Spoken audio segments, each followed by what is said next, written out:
Hello, I'm Robert Simmons. This is the first of a set of videos that I'm making to give people a preview and a kind of feeling for the new book that I'm publishing this year, 2020. The book is called The Alchemy of Stones, and it will be available, its official publication date is October 1st of 2020, but it will be available through Heaven and Earth, my company, probably as early as late August of 2020. So for those of you who are interested in ordering the book, I'll tell you now, go to www.heavenandearthjewelry, that's all one word, .com, or call 1-800-942-9423 or 802-476-4775 if you want to order the book.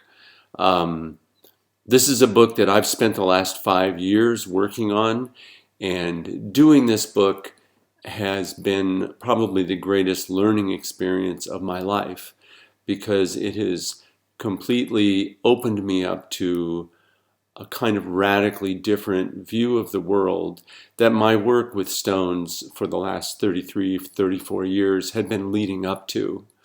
One of the things I like to say, and I believe is true, is that not only myself, but those in general who work with crystals for their energetic purposes and who communicate with crystals and feel their energies and who have a kind of spiritual focus for all of that, have already been doing spiritual alchemy, whether we call it that or not.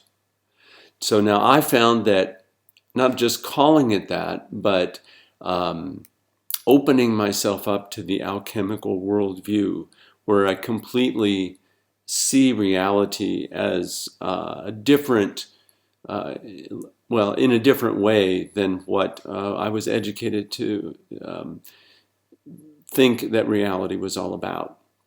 The major part of it is that in the alchemical worldview, the earth and all matter, all objects, all insects and plants and things that are not even alive in the biological sense, like stones, are all considered to be spiritually alive. And being alive, they have consciousness. And since they have consciousness, we're able to communicate, connect, and develop relationships with them, and even exchange love with them. The alchemical work was oriented towards reaching the highest potential of the human being and of the earth, and for those two things to happen together. So in this video, I'm going to read to you for a bit of the foreword to the book that I wrote, so that you get a little bit of a feeling of where I'm coming from and where the book is coming from. And if it moves you, if it excites you, then we have that in common, because it very much excites me. So I'll show you the facsimile of the book cover, just for a little bit of eye candy. And so that's what the Alchemy of Stones book will look like, except that it won't be printed backwards the way you see it on this video, because this camera does that, and I'm technologically challenged enough that I don't know how to do it otherwise, but I do promise to learn. In any case, the Alchemy of Stones book will have a cover that looks like that, and I guess I'll say again, a very important part of that is that this cover is a mandala of images. The central image is the radiant earth, or the earth shown as a planet of light. The four top, bottom, left, and right images are stones. The stones I think of as the cornerstones of the alchemy of stones. The top one is azestulite. The bottom one is Sophia.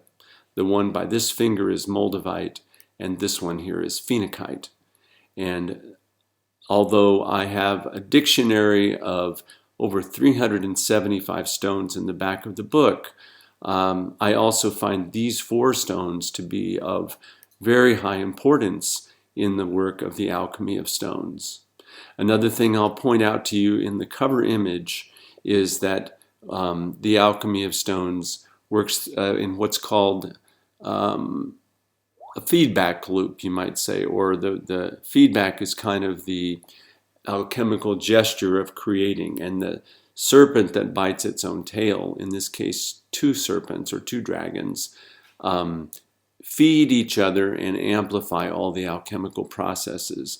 So when we engage with the stones or with the earth, we're sending our energy and our love as well as receiving it from the stone, and that's the feedback loop that we engender when we do this work. This four spheres that are fiery, that are all interlocked, shows the union of the four basic aspects of the human being when the work is completed. This picture here shows Sophia, the soul of the world creating wisdom that is everywhere in all of matter and in all the processes of the world. And if you'll note above my finger there, she's holding the snake that bites its own tail, the Ouroboros, which means it signifies visually that she works through that feedback process. This being is called Mercurius, and Mercurius in the ancient spiritual alchemy was viewed as the perfected form of the human being. And he unites all polarities, and he's holding caduceus in each hand, which is a symbol of healing. So all of that is symbolized in that image, and all these four images together are key symbols for what the spiritual achievement of the fulfillment of the work of the Alchemy of Stones offers. So that's a lot said in a few words, but I do want to begin reading to you from the foreword of the book, so you can, as I said, get a little sense of what it's about and where I'm coming from. So let's start with that. At the beginning of the foreword, I have three quotes. The first of them is from the great psychologist Carl Jung. And he was more than a psychologist, he was a spiritual visionary as well. He says this: "I always feel very suspicious when somebody assures me that he is very normal. Too many normal people are just compensated madmen." I love that statement of his because those of us who work with crystals are used to the idea that people view us as a little weird if they're not into them as well. And that's generally the people who view themselves as normal who do that. Jung wasn't so sure that normal people weren't crazy. And if you look at the world around us, I think there's some evidence of that pretty much anywhere you want to look. Now, the second quote comes from Robert Bly, the poet, and it's part of a poem he wrote called Listening. So here's the quote. "The hermit said, 'Because the world is mad, the only way through the world is to learn the arts and double the madness. Are you listening?'" So you can see the old spiritual hermit saying that, right? In order to get through a crazy world, you have to learn the arts and double the madness within yourself. So that's a great thing to consider. And the third quote is from Albert Kreinheder, who wrote a book called Alchemy and the Subtle Body. And in his quote, it's very simple, short. He says, "Miracles never happen to sensible people." So I hope you'll join me in being something other than a sensible person as we start into this journey. So here's the beginning of the foreword. "I've been involved in the crystal energy subculture for over 33 years. Believe me, I didn't plan it that way. I got started because the woman I had fallen in love with and a stone called moldavite nudged me in that direction. And I followed that thread until my own experiences initiated me irrevocably into an unconventional and rather mystical world. Here my soul found a home among people who shared my longing for a lived spirituality. But I'd been schooled in science and psychology, and that side of me never went away. Consequently, even as I have bought and sold stones to people who want them for metaphysical purposes, even as I had more and more experiences of feeling stone energies, even as I wrote several books about the spiritual qualities of stones, I was always searching for a larger framework of understanding. I couldn't be content to just have a collection of experiences. I hoped to understand from a wider perspective what was happening. My friend Robert Sardello articulated this as the need for a cosmology or worldview within which we can understand and develop the potentials of what is going on and what else can go on between people and stones. It was Robert Sardello who introduced me to the idea of relating to stones as beings with whom one is in relationship rather than as objects like vitamin pills or mechanical tools to be used only to make life better for oneself. This by itself changed my paradigm, showing me that the stones and the world have soul, and that the most important goals for working with stones may be in regard to being with the stones and the world in a soulful way. So where could I find a worldview in which my scientific side and my mystical side would both be comfortable? During the very first year of my life among the stones, which was 1985 to 86, there was a photocopied document called the Emerald Tablet circulating among our customers and other crystal shop owners, and I got a copy. Its tone was strangely compelling, but I could not make heads or tails of its meaning, except that a being named Hermes Thoth was speaking about spiritual enlightenment and something called alchemy. I passed the pages on to someone and forgot about them until about 10 years later, when I ran across a book called The Emerald Tablet by a writer named Dennis Houck. This book described the practice of spiritual alchemy, presenting it as a path still available and useful to modern people. I learned that alchemy was more than the primitive precursor to chemistry I had thought it was. And Houck's book was more comprehensible to me than the channeled pamphlet I had read so long before. Again, I filed away the information and kept moving on my own path. But the alchemical goals of achieving spiritual awakening and transformation for oneself and the world were very much the same as the personal aspirations I had developed. Alchemy simmered on the back burner of my mind for another decade. Around 2005, in a course at Robert Sardello's School of Spiritual Psychology, alchemy came up once again. Robert taught that alchemy was part of a spiritual stream that reached back many centuries through the Cathars, the Troubadours, the Manichaeans, and other Gnostic groups nearly 2,000 years ago. This stream goes back even farther, although its traces are not as clear. I learned too that Carl Jung, founder of analytical psychology, had viewed ancient alchemy as the precursor to psychology, his psychology in particular. Jung believed that the images from old alchemical engravings, like those I showed you from the book cover, depicted the stages symbolically of soul-making that he called individuation. And individuation meant a process of achieving wholeness, the indivisibility of the self. In discovering Jung's writings on alchemy, I found a worldview that could incorporate both my scientific side and my mystical side. And in his assertion that following the alchemical path could lead to healing, development, and fulfillment of the soul, or the self, I found something that corresponded to my own soul's desires. Eventually, I began reading about alchemy more deeply. In doing so, I recognized a worldview that not only spoke to my soul's longings, but also could accommodate my experiences of stones and my ideas about them. The alchemists believed, as I did, that consciousness is within everything, that the world is aware and alive, and that the stones are alive in the same way. They even called the great goal of their work the philosopher's stone.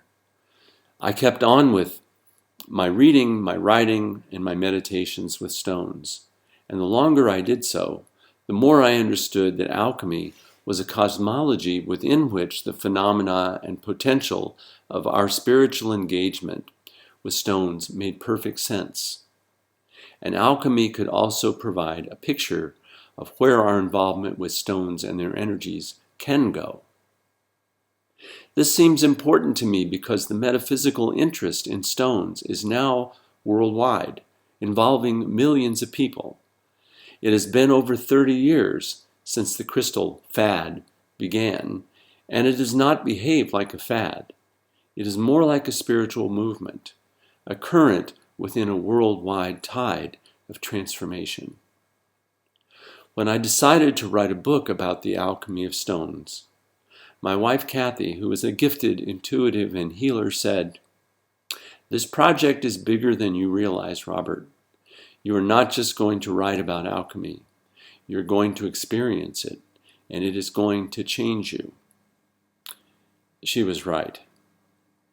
As I researched this book, I learned much more about alchemy, but I also experienced some unexpected events. My whole life, from my thinking and feeling to my bodily health, began to transform. This led me to recognize more deeply that alchemy has always been a practice aimed at transformation. The alchemist's desire is to improve or perfect something, whether it be a physical substance, one's own body, or one's soul, or all together. In the alchemical paradigm, substance and soul are not separated. So during the first months of my delving into alchemy and relating it to my work with stones, many things shifted. The first and most surprising was a healing crisis. I became physically ill with a number of odd and uncomfortable symptoms. This lasted for several months and was accompanied by emotional swings and even some disconcerting events in the outer world of work and relationships. But all of these things eventually lifted. It turned out that my illness ultimately resulted in several long-standing physical problems being cured or dramatically improved. The illness was actually a healing. This all happened without medical intervention. Only my wife's shamanic healing sessions, my stone meditations, and my personal inner work were involved. Throughout this period, Kathy reminded me that I had embarked on an alchemical process and that I would not be able to merely stand outside alchemy and study it. I would also have to live it. As I continued my research, I realized that my several months of difficulty corresponded to the first stage of alchemy, known as the negredo, which means the blackness. It is described as a state of chaos in which the prima materia, which is the substance the alchemist hopes to improve or perfect, whether it's an inner or outer substance or both, in which the prima materia is subjected to purgings and purifications. That was exactly what had happened to me. From this experience, I derived an axiom that I now use to remind myself and to share with others. When you begin to pay attention to alchemy, alchemy starts paying attention to you. By this, I mean that there is a field of consciousness that is alchemy. And when we turn toward it, a kind of spiritual interaction begins. It is something akin to the phenomenon that when we give our full attention to a stone and its energies, its metaphysical qualities begin to affect us. This occurs in other areas of life as well, and is one of the truths that our materialistic culture has made us forget. So I want to say to you as you read these words, this moment, or as you listen to these words, this moment can be an initiation. If you commit your attention, intention, and imagination to what is presented in this book and this work, you may find yourself experiencing transformation in your life, both within and beyond your interest in stones. However, if you hold yourself apart from what is presented, you may wonder what all the excitement is about. In saying this, I'm not claiming that this book is magic. I'm saying that it is like a road sign, pointing in the direction of a realm that is indeed magical in comparison to the world one is accustomed to. But it is quite real, and it is our true home. However magical their effects may seem, the stones do not do it for us. This is why I emphasize that one must commit oneself if one hopes to succeed in alchemy's great work of transformation. The alchemists were never objective observers. They did not pretend to merely be watching nature to see how things worked. They were participants who threw themselves fully into their efforts, and they viewed themselves as co-creators, working in cooperative rapport with the soul of the world. When we think of the stones as beings and view our experiences of their energies as an activity of co-creative transformation, we open up to possibilities that far surpass our preconceived notions. However, we have to do our part, or we are not really in partnership with them. Expecting the stones to act as objects we can simply own, and their energies as something we can consume, is another way of holding ourselves apart.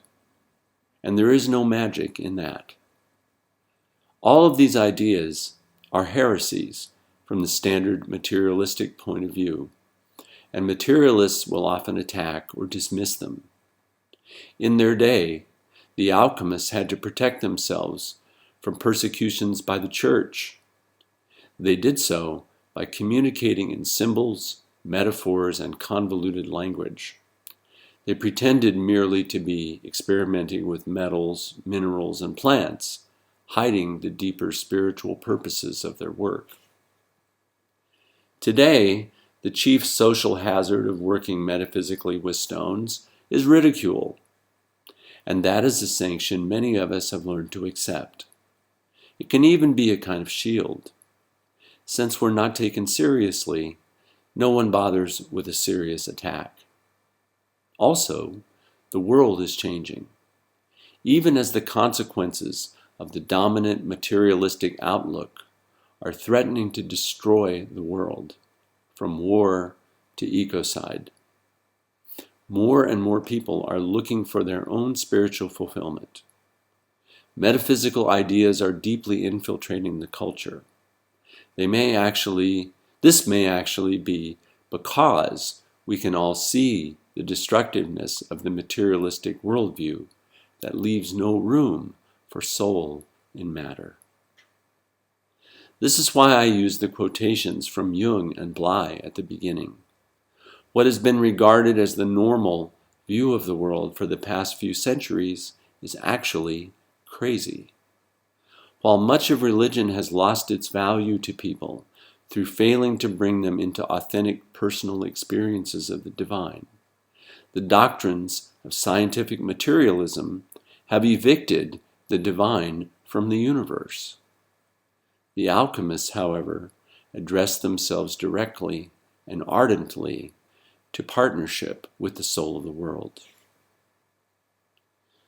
Most of you who are listening to these words would probably not define yourselves as, quote, normal.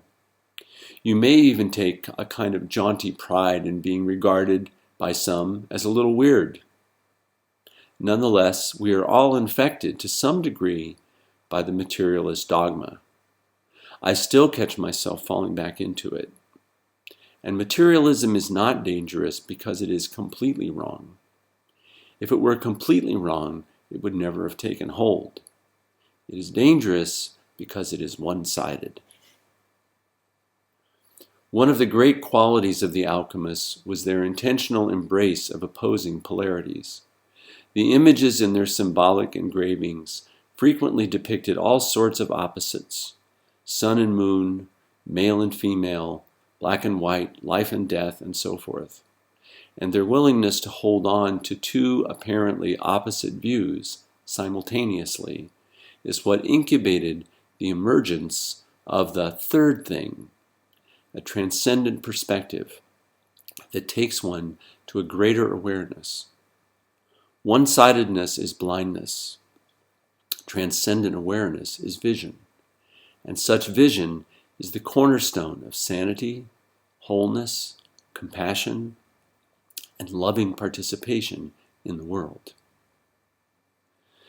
We will go into all of these ideas throughout the book, and we will see how our soulful spiritual engagement with stones can bring us into experiences of transcendence in which spirit and matter are conjoined.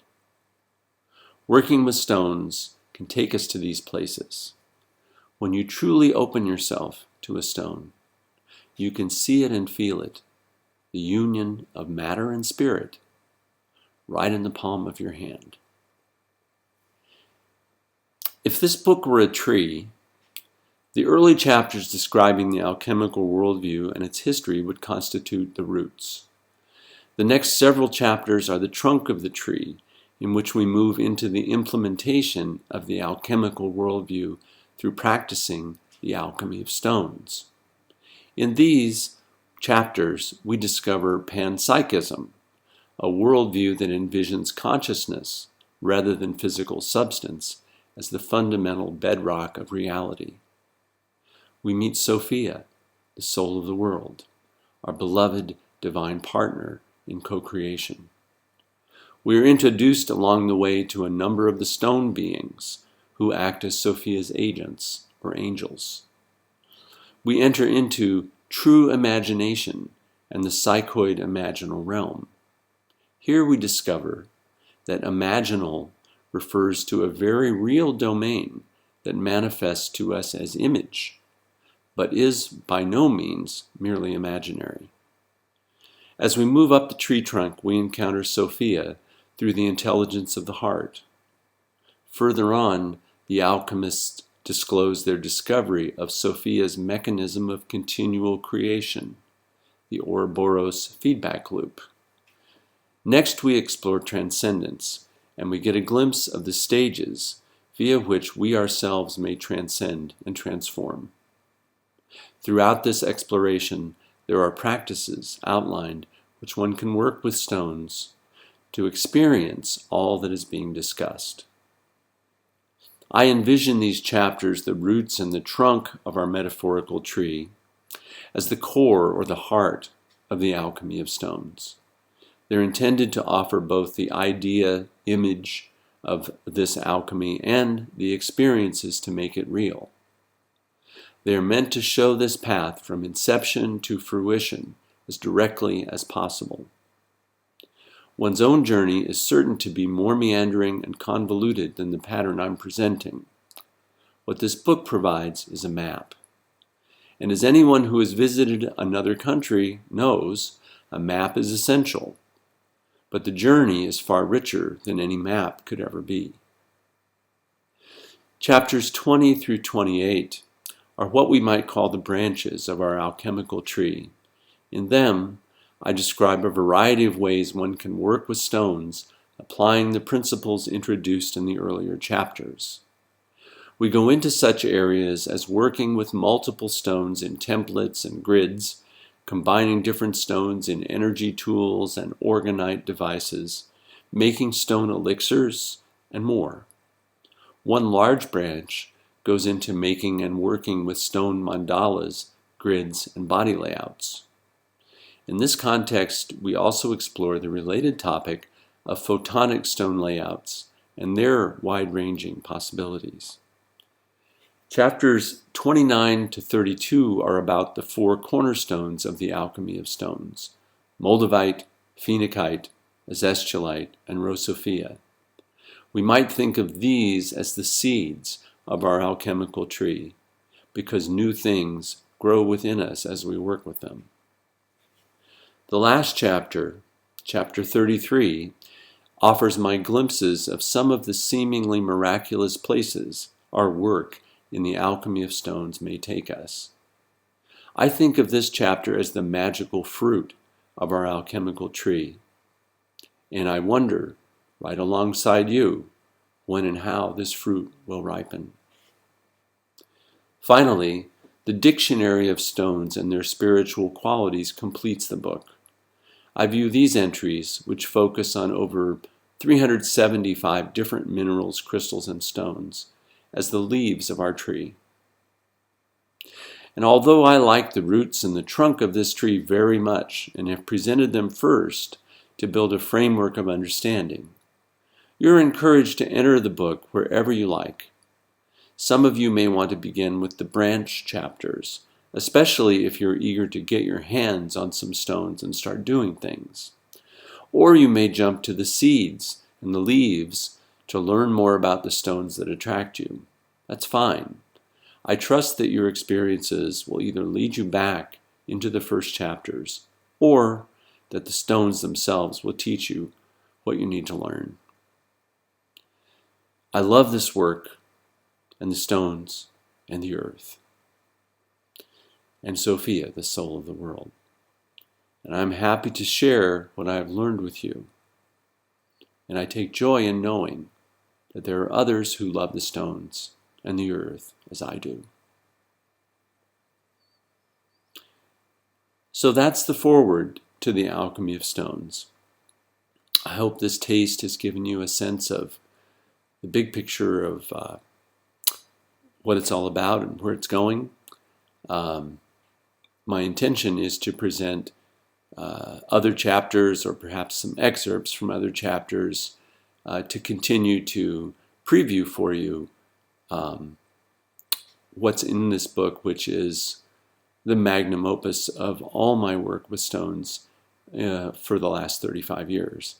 It's really been a journey, an incredible journey for me, and I feel very fortunate to have been able to take it, and I feel that this completion that's coming with the publication of the book also is a sort of rebirth into the next level of entry into the great mystery of the earth, the spiritual earth, and our relationship with it. And I look forward to exploring that and reporting back to all of you. So thanks for watching this. Many blessings. See you again.